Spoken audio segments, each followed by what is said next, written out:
कि मां के मर जाने के बाद शाका बहुत उदास हो जाता है। वह घर में अकेला रहता है। रात को शाका अपनी मां को याद करके बहुत सोचता है। सुबह होते ही शाका फिर से अपनी रेहड़ी लेकर गांव जाता है। वहां पर वह सब्जी बेचता है। गांव वाले बहुत खुशी से शाका से सब्जियां लेते हैं। एक दिन अचानक एक बहुत सुंदर लड़की आती है जिसका नाम शीला होता है।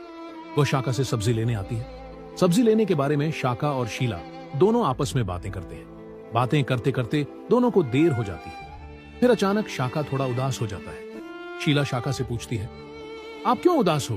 शाका कहता है, मेरी मां कुछ दिन पहले गुजर गई, इसीलिए मैं अब अकेला हूं। यह सुनकर शीला को बहुत दुख होता है। वह शाका से कहती है, आप परेशान मत हो। फिर शाका शीला से कहता है, आप एक बार मेरे घर चलो। शीला मान जाती है। दोनों रास्ते में बातें करते हुए शाका के घर पहुंचते हैं। घर के अंदर जाकर दोनों बैठ जाते हैं और कुछ देर तक बातें करते हैं। शाका उसे बताता है, मेरी प्यारी मां बहुत बीमार थी, इसीलिए वह अब नहीं रही। शीला सारी बातें ध्यान से सुनती है। कुछ देर बाद शीला कहती है, अब मैं जा रही हूं। और फिर शीला वहां से चली जाती है।